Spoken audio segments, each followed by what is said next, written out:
मेरे प्रिय भाई और बहनों, सभी लोगों को जय यीशु। आइए हम आज का सुसमाचार सुनते हैं, जो संत यूहन्ना के सुसमाचार अध्याय 6 और वचन संख्या 24 से लेकर 35 तक लिया गया है। आइए हम वचन सुनते हैं। जब उन्होंने देखा कि वहां ना तो ईसा है और उनके शिष्य ही, तो वे नाव पर सवार हुए और ईसा की खोज में कफरनहूम चले गए। उन्होंने समुद्र पार किया और ईसा को वहां पाकर उनसे कहा, गुरुवर, आप यहां कब आए? ईसा ने उत्तर दिया, मैं तुम लोगों से यह कहता हूं, तुम चमत्कार देखने के कारण मुझे नहीं खोजते, बल्कि इसलिए कि तुम रोटियां खाकर तृप्त हो गए हो। नश्वर भोजन के लिए नहीं, बल्कि उस भोजन के लिए परिश्रम करो जो तुम्हें मानव पुत्र देगा, क्योंकि पिता परमेश्वर ने मानव पुत्र को यह अधिकार दिया है। लोगों ने कहा, ईश्वर की इच्छा पूरी करने के लिए हमें क्या करना चाहिए? ईसा ने उत्तर दिया, ईश्वर की इच्छा यह है, उसने जिसे भेजा उसमें विश्वास करो। लोगों ने उनसे कहा, आप हमें कौन सा चमत्कार दिखा सकते हैं जिसे देखकर हम आप में विश्वास करें? आप क्या कर सकते हैं? हमारे पुरखों ने मरुभूमि में मन्ना खाया था, जैसा कि लिखा है, उसने खाने के लिए उन्हें स्वर्ग से रोटी दी। ईसा ने उत्तर दिया, मैं तुम लोगों से यह कहता हूं, मूसा ने तुम्हें जो रोटी दी थी वह स्वर्ग की रोटी नहीं थी। मेरा पिता तुम्हें स्वर्ग की सच्ची रोटी देता है। ईश्वर की रोटी तो वह है जो स्वर्ग से उतरती है और संसार को जीवन प्रदान करती है।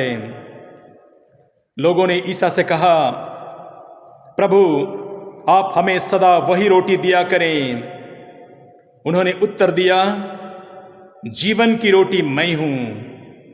जो मेरे पास आता है उसको कभी भूख नहीं लगेगी, और जो मुझ में विश्वास करता है उसको कभी प्यास नहीं लगेगी।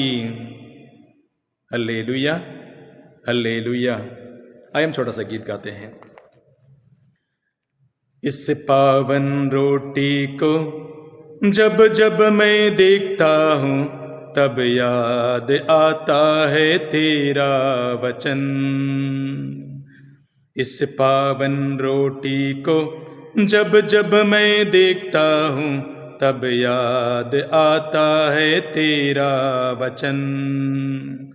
मैं तेरे साथ रहूंगा, मैं तेरे साथ रहूंगा।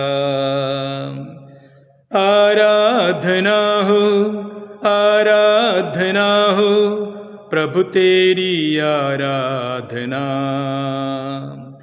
आराधना हो, आराधना हो, प्रभु तेरी आराधना। इस पावन रोटी को जब जब मैं देखता हूँ, तब याद आता है तेरा वचन। Hallelujah, hallelujah. मेरे प्रिय भाई और बहनों, हम लोग कितना भाग्यवान है कि हमें हर रोज पवित्र मिस्सा बलिदान में प्रभु यीशु के पवित्रतम शरीर और रक्त को ग्रहण करने का मौका मिलता है। प्रभु यीशु ने बताया, ईश्वर की रोटी तो वह है जो मेरा पिता तुम्हें स्वर्ग की सच्ची रोटी देता है। और वचन 35 में कहते हैं, जीवन की रोटी मैं हूं। इसका मतलब प्रभु यीशु पिता के द्वारा भेजा गया, पिता के द्वारा दिया गया वह रोटी है। और प्रभु यीशु संसार में हर मिस्सा बलिदान में हमारे जीवन में आता है। कलीसिया में पवित्र साक्रामेंट रखा जाता है। पवित्र साक्रामेंट प्रभु यीशु की पवित्र उपस्थिति है और हम मिस्सा बलिदान में और अन्य समय में हम लोग पवित्र साक्रमेंट की आराधना करते हैं, जीवित परमेश्वर की आराधना करते हैं। हम लोग बाइबल में देखेंगे संत मार्कुस के सुसमाचार में अध्याय 14 में और वचन 26 में, जब प्रभु यीशु अपने शिष्यों के साथ भोजन कर रहे थे तब उन्होंने अपने हाथों में रोटी ले ली, धन्यवाद की प्रार्थना पढ़ी, उसे तोड़ा और शिष्यों को दिया और कहा, यह मेरा शरीर है, इसे लो और इसे खाओ, तुम मेरी स्मृति में याद क्या करो। संत पौलुस कुरिन्थियों के पहले पत्र में अध्याय 11 और वचन 23 से लेकर आगे पढ़ेंगे तो संत पौलुस बताते हैं, जब प्रभु यीशु रात को पकड़वाए जाने के पहले उन्होंने पूज्यवर हाथों में रोटी ली, धन्यवाद की प्रार्थना पढ़ने के बाद उसे तोड़ा और शिष्यों को दिया और कहा, इसे लो और खाओ और मेरी स्मृति में यह किया करो। इसी प्रकार उन्होंने कटोरा लिया, धन्यवाद की प्रार्थना पढ़ने के बाद शिष्यों को दिया और कहा, यह मेरा रक्त का नूतन विधान है जो तुम्हारे लिए बहाया जा रहा है, तुम मेरी स्मृति में यह क्या करो। मेरे प्रिय भाई और बहनों, स्वर्ग से उतरने वाली पिता के द्वारा भेजा गया जीवंत रोटी वही प्रभु यीशु, उन्होंने रोटी के रूप में अपने शरीर को हमें दिया। हम प्रभु यीशु के पवित्रतम शरीर और रक्त को ग्रहण करते हैं हर पूजन समारोह में।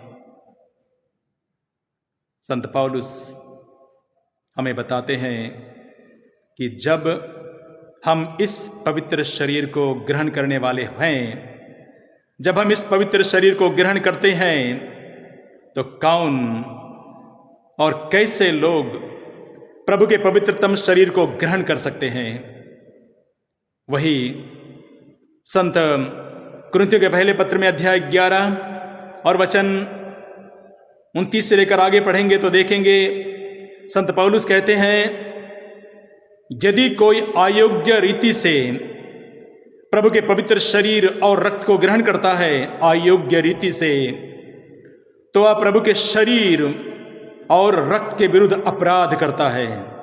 देखिए, जब हम अयोग्य रीति से जब इस पवित्र रोटी को और रक्त को ग्रहण करते हैं तो हम साक्रमेंट के विरुद्ध अपराध करते हैं।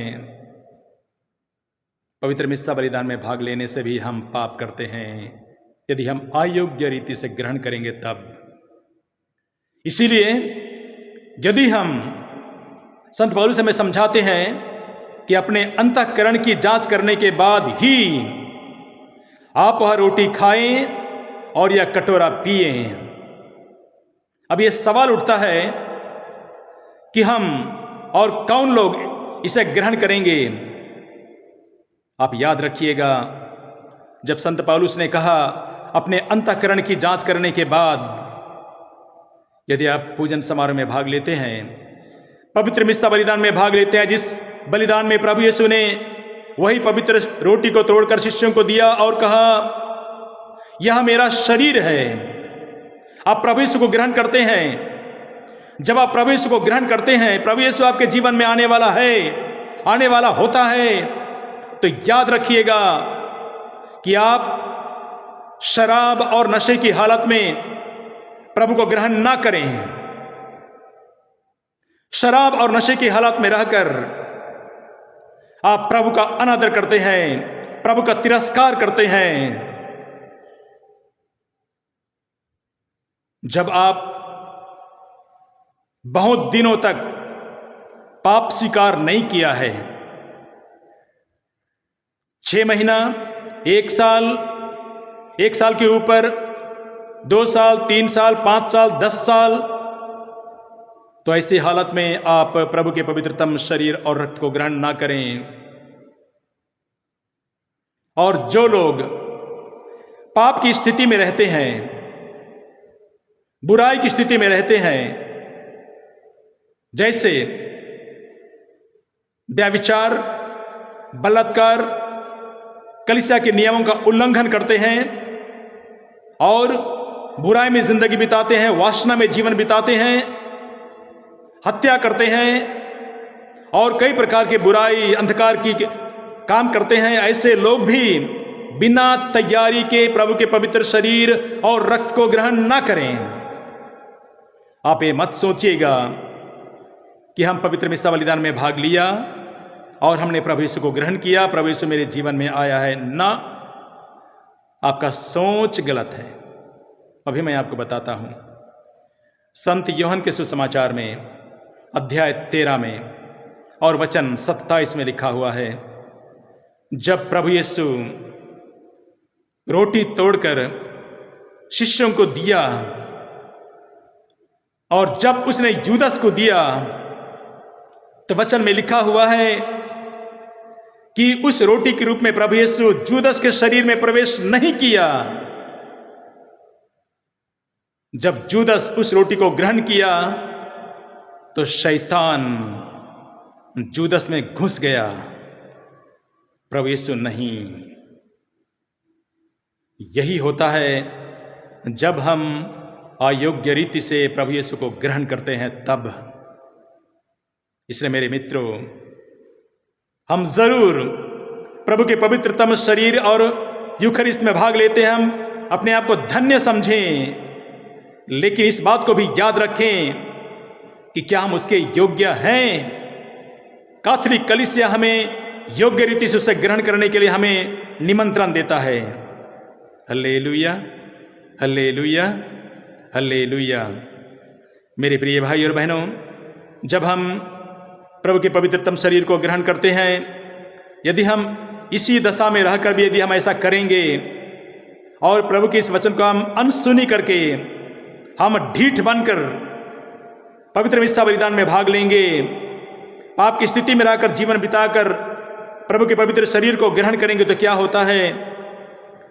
प्रभु यीशु कहते हैं संत यूहन्ना के सुसमाचार में अध्याय 8 में और वचन 23 और 24 में कहते हैं, प्रभु यीशु कहते हैं, तुम लोग नीचे के हो, मैं ऊपर का हूं। तुम लोग इस संसार के हो, मैं इस संसार का नहीं हूं। यदि तुम मुझ में विश्वास नहीं करते कि मैं वही हूं, तो तुम पाप की स्थिति में मर जाओगे। देखिए, हम पाप की स्थिति में मर जाएंगे यदि हम विश्वास नहीं करेंगे तब। इसलिए प्रभु का वचन कहता है, आगे देखेंगे कुरिन्थियों के पहले पत्र में अध्याय 11 में और वचन 29 से लेकर 29 और 30 में देखेंगे, जहां संत पौलुस कहता है, अयोग्य रीति से प्रभु यीशु को ग्रहण करने के कारण आप लोगों में बहुत लोग बीमार हैं, दुर्बल हैं और मर गए हैं,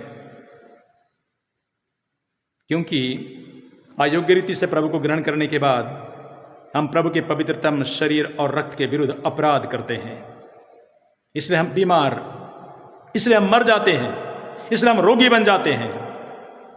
और बहुत बार आप ऐसा सोचते हैं कि हम तो चर्च जाते हैं, हम बाइबल पढ़ते हैं, हम प्रार्थना करते हैं, फिर भी हमारे जीवन से बीमारी क्यों खत्म नहीं हो रहा है। और उसके बाद आपके मन में कई प्रकार की बातें प्रवेश करती हैं, जरूर किसी ने कुछ किया होगा और आप प्रभु को छोड़कर वैद्य विद्या, तंत्र मंत्र, जादू टोना का आश्रय लेते हैं और गलत करने लगते हैं आप। इसलिए आप सावधान रहें। Hallelujah, hallelujah. मेरे प्रिय भाई और बहनों, मैं आपको बताना चाहता हूं, पुराने व्यवस्थान में देखेंगे जब पुराने व्यवस्थान में देखेंगे, जहां पर पुराने व्यवस्थान में विशेष करके सामुएल के ग्रंथ में लिखा गया है, पहला ग्रंथ अध्याय 4 और 5 में, वहां पर प्रभु की मंजूषा के बारे में बताया जाता है। प्रभु की मंजूषा सर्वशक्तिमान ईश्वर, विश्वमंडल के प्रभु के विधान की मंजूषा है, उनकी पवित्र उपस्थिति है। विश्वमंडल के प्रभु सर्वशक्तिमान ईश्वर की मंजूषा, उसकी पवित्र उपस्थिति होती है। और उस वक्त हम लोग देखेंगे सामुएल के ग्रंथ में अक्सर इसराइलियों के बीच में और फिलिस्तीनियों के बीच में युद्ध होता रहता था। और इस समय इस्राएली लोग पाप की दशा में जीवन बिता रहे थे। और उसके बाद जब वे पाप की दशा में जीवन बिता रहे थे, तब वे युद्ध में हार जाते हैं। केवल हारते नहीं, बल्कि प्रभु की मंजूसा शत्रुओं के हाथ में चली जाती है। और यह इस्राएलियों के लिए एक करारी हार होती है। और उसके बाद जब ईश्वर की मंजूसा फिलिस्तीनियों के पास पहुंच जाता है, तब फिलिस्तीनी लोग प्रभु की मंजूसा को, जो हम देखेंगे सामुएल के पहला ग्रंथ अध्याय 5 में देखेंगे, 1 से लेकर 12 तक में देखेंगे।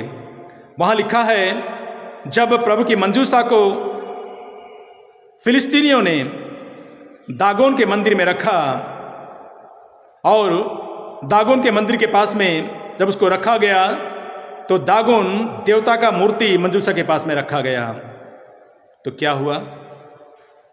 दूसरा दिन जब उन लोगों ने जाकर के देखा, तो दागोन का सिर जमीन पर गिरा पड़ा हुआ है और वह दंडवत किया हुआ है। और उन्होंने उठाकर, उनके पुजारियों ने उठाकर दागोन को फिर से अपने जगह पर खड़ा कर दिया। तीसरे दिन जब उन्होंने फिर से उस मंदिर में प्रवेश किया, तो उन्होंने देखा कि प्रभु की मंजूसा के पास दागोन देवता जमीन पर गिरा पड़ा हुआ है। उसका सिर और उसके हाथ टूट गए हैं, धड़ अलग हो गया है। और वे लोग डर गए, दागोन निवासी डर गए, और उन्होंने कहा कि ईश्वर की मंजूसा ना केवल हमारे देवता के लिए भय उत्पन्न करता है, लेकिन